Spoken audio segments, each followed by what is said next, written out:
الحمد لله كفى وسلام على عباده الذين اصطفى أما بعد قال الله تبارك وتعالى في كلامه المجيد والفرقان الحميد بسم الله الرحمن الرحيم يا أيها المزمل قم الليل إلا قليلا نصفه أو انقص منه قليلا أو زد عليه ورتل القرآن ترتيلا إنا سنلقي عليك قولا ثقيلا إن ناشئة الليل هي أشد وطئا وأقوم قيلا إن لك في النهار سبحا طويلا وقال تعالى في مقام آخر إن ربك يعلم أنك تقوم أدنى من ثلثي الليل ونصفه وثلثه وطائفة من الذين معك والله يقدر الليل والنهار علم أن لن تحصوه فتاب عليكم فاقرؤوا ما تيسر من القرآن علم أن سيكون منكم مرضى وآخرون يضربون في الأرض يبتغون من فضل الله وآخرون يقاتلون في سبيل الله فاقرؤوا ما تيسر منه وأقيموا الصلاة وآتوا الزكاة وأقرضوا الله قرضا حسنا وما تقدموا لأنفسكم من خير تجدوه عند الله هو خيرا وأعظم أجرا واستغفروا الله إن الله غفور رحيم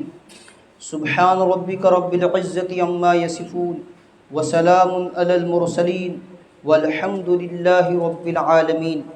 اللهم صل على سيدنا محمد وعلى آل سيدنا محمد بارك وسلم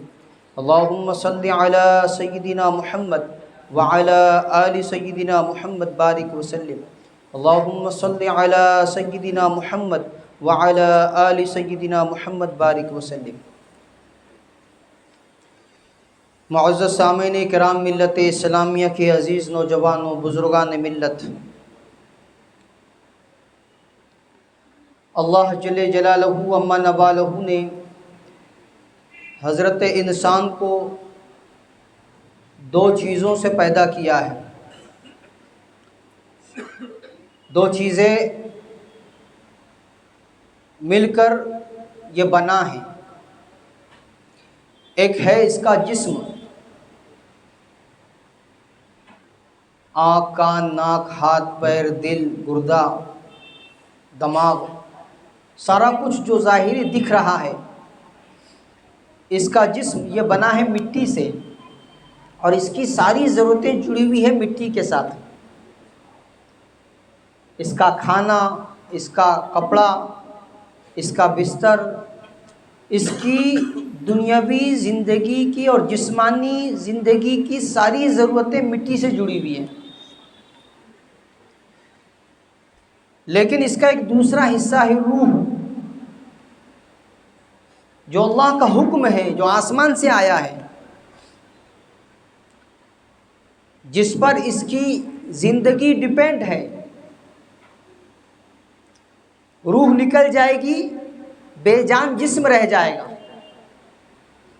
تو جیسے جسمانی ضرورتوں کو پورا کرنے کے لیے مٹی سے جڑی چیزیں ہیں، ایسے ہی روح جو اوپر سے آئی ہے، اس کی غذا، اس کی خوراک، اس کی ضرورت کو پورا کرنے کے لیے اللہ تبارک و تعالیٰ نے قرآن عظیم الشان کو نازل کیا ہے۔ اللہ تبارک و تعالیٰ قرآن عظیم الشان میں ارشاد فرما رہے الا بذکر اللہ تطمئن القلوب، دلوں کا اطمینان، دلوں کا سکون اللہ کے ذکر میں ہے، اور قرآن عظیم الشان کو اللہ تبارک و تعالیٰ نے ذکر کہا ہے۔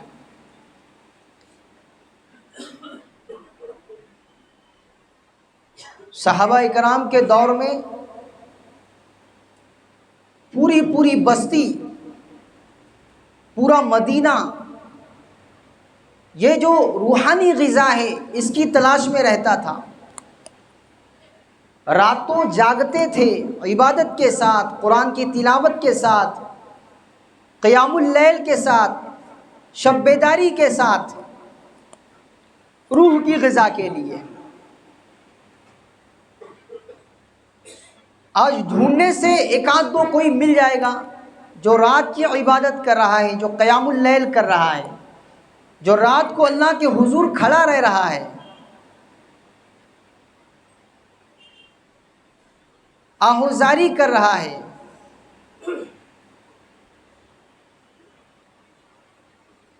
قرآن عظیم الشان سورۃ المزمل میں ابتدائی 7 آیتوں میں اللہ تبارک و تعالیٰ اور 20ویں آیت میں اسی منظر کو بتلا رہے ہیں، اس کے فوائد کو بتا رہے ہیں کہ حضرت انسان کی روحانی غذا، اس کی روح کی غذا، سارا کچھ کما کے، سارا کچھ مل کر بھی بے چین انسان، ساری عیش عشرت کی، آرام کی، راحت کی چیزیں اس کے پاس موجود ہے، نرم بستر موجود ہے، من چاہی شریک سفر ساتھ میں ہیں، بہت پیارے خوبصورت بچے ہیں، اس کے باوجود بے چین رہ رہا ہے۔ وجہ بتائی کہ اس کی بے چینی کی وجہ یہ ہے کہ اس نے وہاں دوا نہیں لگائی جہاں درد تھا، اس نے سارا سکون، ساری راحت جسم کے لیے سوچی اور جسمانی راحت کی فکر کی، اور جو مین درد تھا، جہاں سے بے چینی ہو رہی تھی، اس کی روح، اس کی غذا کی فکر نہیں کی،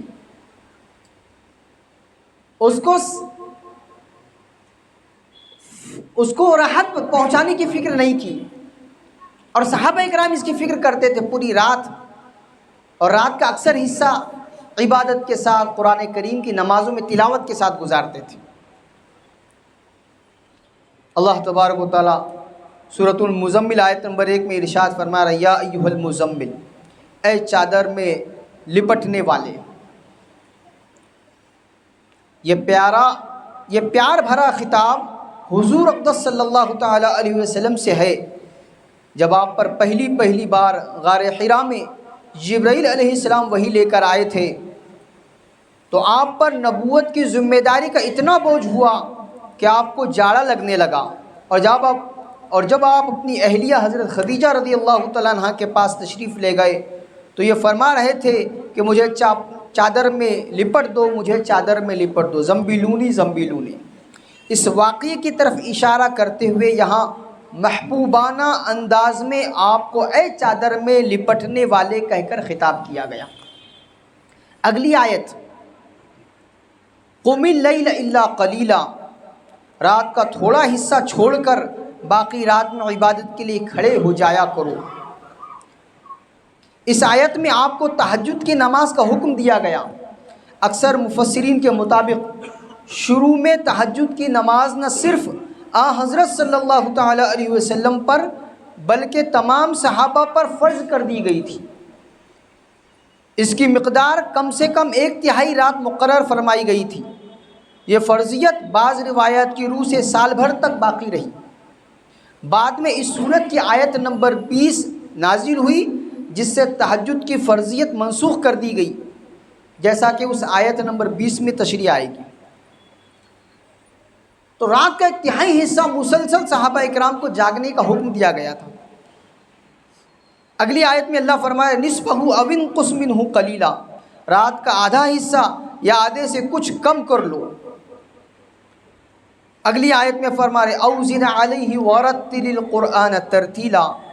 یا اس سے کچھ زیادہ کر لو اور قرآن کی تلاوت اطمینان سے صاف صاف کیا کرو۔ آیت نمبر 5 میں فرما رہے، انا سنلقی علیک قولا ثقیلا، ہم تم پر ایک بھاری کلام نازل کرنے والے ہیں۔ اس سے مراد قرآن کریم ہے۔ چونکہ یہ سورت ابتدائی زمانے میں نازل ہوئی تھی، اس لیے قرآن کریم کا بیشتر حصہ ابھی نازل ہونا باقی تھا،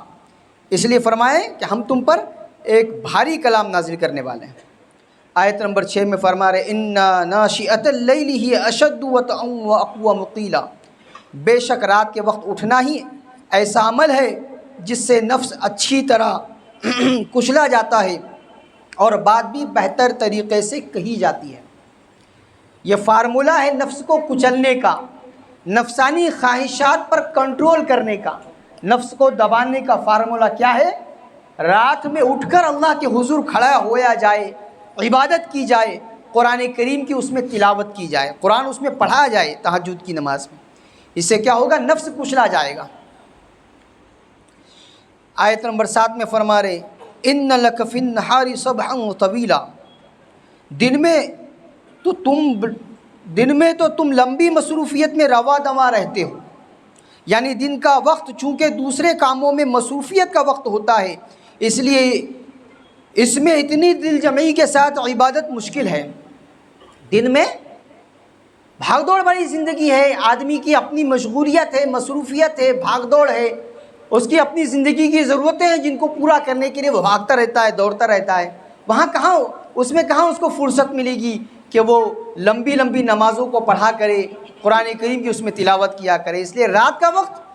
یہ غنیمت ہے، یہ بہت سنہرا موقع ہوتا ہے اللہ کے حضور کھڑا ہو کر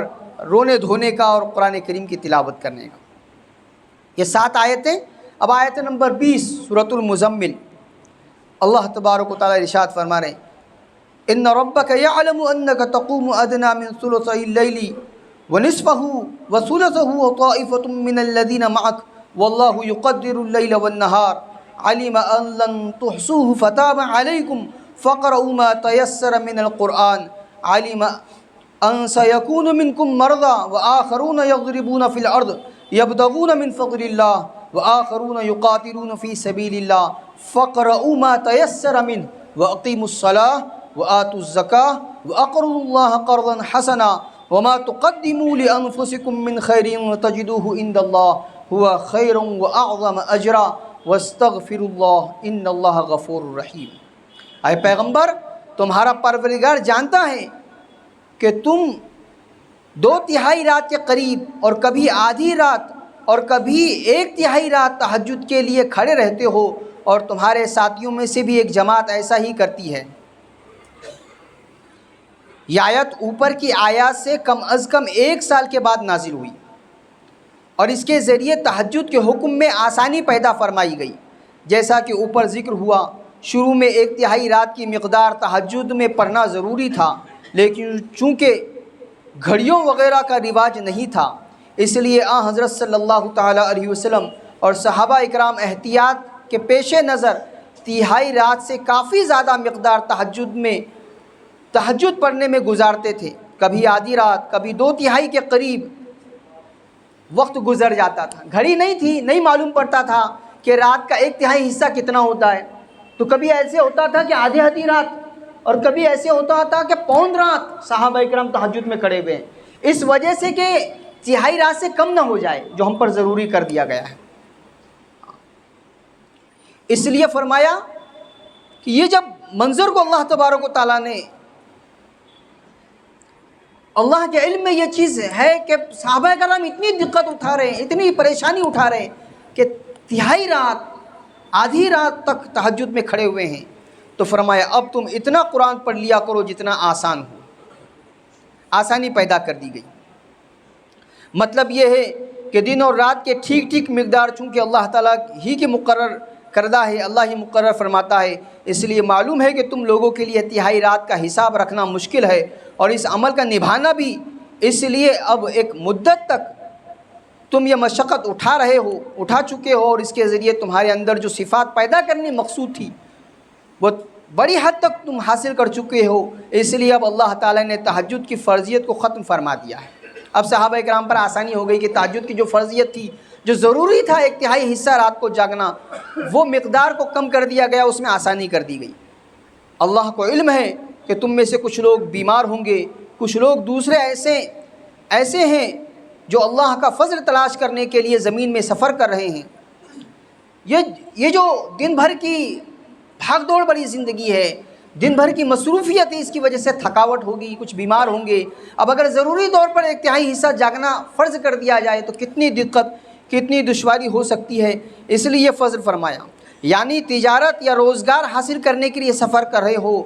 مطلب یہ ہے کہ اللہ تعالیٰ کو معلوم ہے کہ آئندہ تمہیں بہت سارے ایسے حالات سے سابقہ پڑے گا جن میں رات کے وقت اتنی لمبی نماز کا نبھنا مشکل ہو جائے گا، اس لیے اب وہ فرض باقی نہیں رہی۔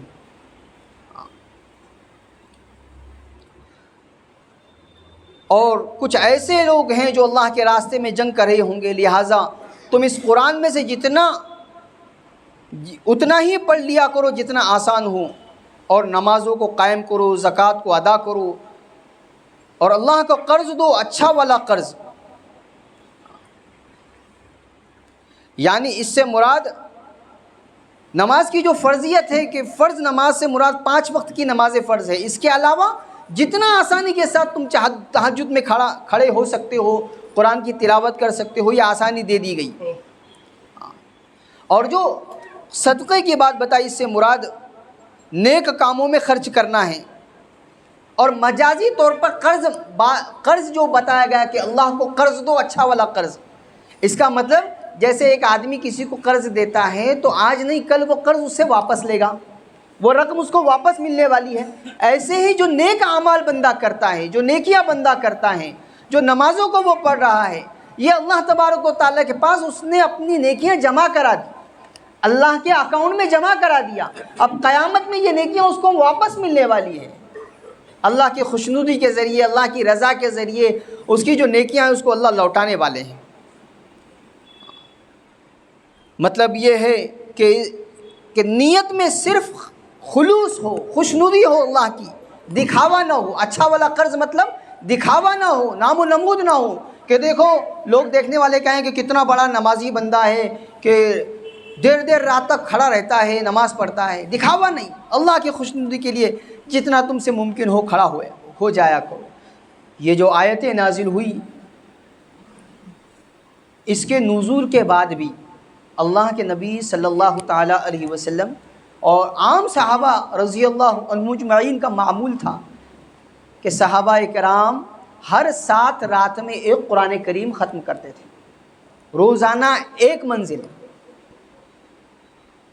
سال بھر کا معمول تہجد پڑھنے کا، اس آسانی کے باوجود، مستحب عمل ہو جانے کے باوجود، تہجد فرض نہیں، اب وہ مستحب ہو گئی، اس کا پڑھنا سنت ہے، اس کے باوجود ہر 7 رات میں ایک قرآن کریم ختم کرنے کا صحابہ کرام کا معمول تھا۔ اللہ کے نبی صلی اللہ تعالیٰ علیہ وسلم رات میں اتنی مقدار لمبا قیام کرتے، قیام اللیل کرتے کہ آپ صلی اللہ تعالیٰ علیہ وسلم کے پاؤں مبارک میں ورم آ جاتا تھا، پاؤں سوج جاتے تھے، اتنا لمبا قیام۔ اب جب رمضان المبارک آنے کو ہے، 2-4 دن میں شروع ہوگا، تو یہ غنیمت سمجھے اس مہینے کو، اور اس کی رات میں جو تراویح کی نماز ہے بشاست کے ساتھ، عام دنوں میں تو ہم عشاء پڑھ کر گھر چلے جاتے ہیں، اپنی بقیہ نماز ادا کر لیتے ہیں، لیکن یہ جو رمضان کا واحد مہینہ ہے کہ جس میں 20 رکعت تراویح الگ سے ہمارے اوپر سنت قرار دی گئی، یہ ایک ہمارے لیے بینیفٹ ہے، ایک فائدے کی چیز ہے کہ ہم رات کو کھڑے ہوں، قرآن کریم مکمل قرآن کریم سننے ہم کو ملے گا تراویح کی نماز میں۔ تو ہم اپنے آپ کو پابند بنائیں، ابھی سے یہ عزم کریں کہ انشاءاللہ میں مکمل قرآن کریم تراویح کی نماز میں حافظ صاحب کے پیچھے سنوں گا۔ یہ ہم عزم کریں۔ ہوتا یہ ہے کہ شروع کے 2-4 دن بہت شوق میں، بہت زیادہ نیکی کے شوق میں بندہ آ جاتا ہے، پوری مسجد بھری ہوئی ہے، اور جیسے جیسے رمضان المبارک کے روزے گزرتے چلے جاتے ہیں، صفوں کے اندر مقدار میں کمی آتی چلی جاتی ہے، پھر یہ ہوتا ہے کہ 1 صف 2 صف بہت ہوئی تو ہو جاتی ہے۔ یہ نہ ہو، ہم اپنے آپ کو پابند بنائیں۔ اللہ کے نبی صلی اللہ تعالیٰ علیہ وسلم صحابہ کرام کے معمول کو ہم دیکھیں، ہم ویسا تو نہیں کر سکتے، کم سے کم یہ رمضان کے مہینے میں تو